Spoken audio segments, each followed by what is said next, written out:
Have you ever felt like you're carrying invisible weight on your shoulders every day? Do you sometimes wonder why, even when everything looks fine on the outside, your inner world feels heavy?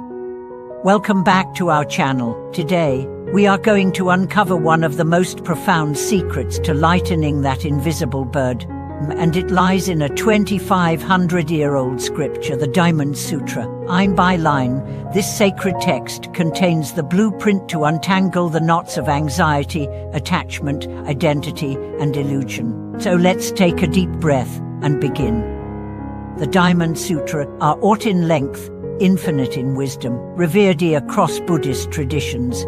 It's not a book about religion, it's a manual on perception, and perhaps more importantly, a manual on freedom. Not the kind of freedom that comes from money, status, or travel, but the kind of freedom that arises when your inner sky is clear, even when clouds form outside.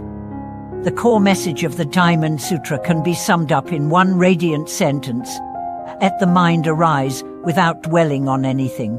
It sounds simple. In truth, it is one of the most revolutionary instructions in spiritual history. A suffering begins the moment we dwell on failures, insults, fears, regrets, or even desires. You replay conversations in our minds, create imaginary future disasters, clutch our identities, and compare our lives to others. The mind becomes a prison, but the Diamond Sutra offers the key. Do not dwell. Let thoughts arise, but don't invite them in for tea. Let's look at the phrase.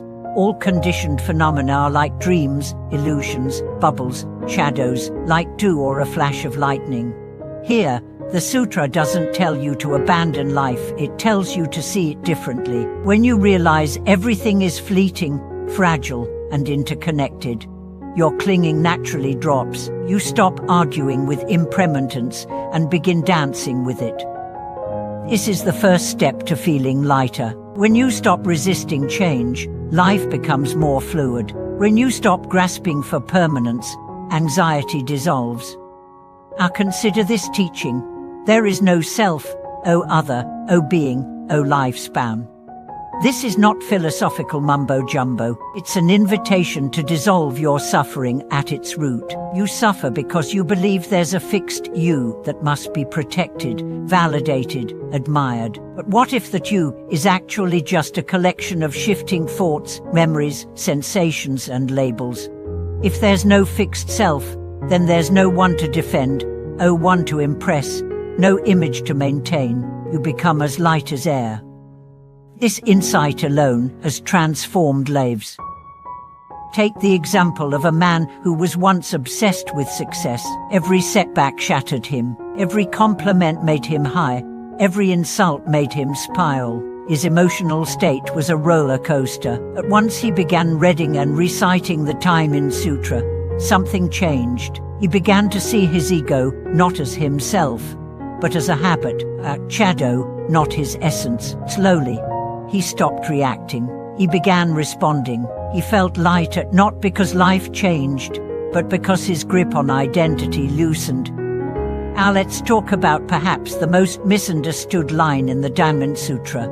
If one seeks me through form or seeks me through sound, he walks the wrong path.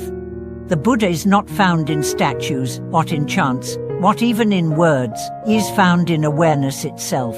When you look for truth outside yourself, in holy books, in rituals, in institutions, you may find inspiration, but not freedom. Freedom is internal. It's found in stillness, in seeing clearly, in presence. This is the kind of clarity that the Diamond Sutra cultivates. It teaches you to look beyond appearances, not to be fooled by external success, not to be broken by external failure. It reminds you that all phenomena are empty, not meaningless, but empty of inherent identity. What does this mean for daily life?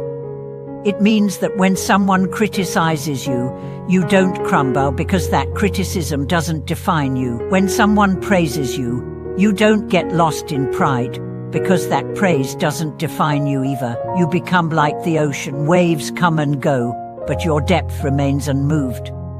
The power of daily recitation lies not in repetition, but in remembrance. Every day, the Diamond Sutra reminds you, you are not your thoughts. You are not your past. You are not your image. You are awareness itself. One woman shared how she recited the sutra every morning before work. At first, she didn't understand much, but she felt something shift, subtle but real. A commute no longer stressed her. A boss's criticisms no longer wounded her. She stopped comparing her life to others. "It's like I'm breathing for the first time," she said. Not because her life changed, but because she changed. That's the miracle of spiritual practice. You don't need to change the world to feel free. You just need to change how you see the world. The Diamond Sutra also contains a powerful teaching on merit. It says, even if one fills countless universes with treasures and gives them away, the merit is less than reciting and teaching just 4 lines of the Diamond Sutra. Why? Because utter generosity helps others, but inner awakening transforms everything. When your mind is free, your whole life becomes a gift to the world. Your peace becomes contagious. Your joy becomes medicine. Your presence becomes healing. And all of this begins not with effort, not with ambition, but with stopping, with releasing, with remembering that nothing you grasp will stay, and nothing you fear is truly solid. This is why people who recite the Diamond Sutra daily feel lighter over time. It's not superstition, it's not magic, it's clarity, it's detachment, it's truth. And the truth, when seen clearly, is the lightest thing of all. Let's end with the final line of the sutra. All conditioned phenomena are like dreams, illusions, bubbles, shadows, like dew or a flash of lightning. Thus should you view them. Don't run from life, don't chase illusions, just see, just witness, and in that seeing, find peace. Thank you for watching this video. If this message resonated with you, consider starting your own daily recitation of the Diamond Sutra, even just a few lines. Let it be your mirror, let it be your release. Share your thoughts and experiences in the comments, like the video, subscribe to the channel, and help us bring this wisdom to more hearts around the world. Until next time, may your mind be light, your heart be vast, and your life be free from all illusion.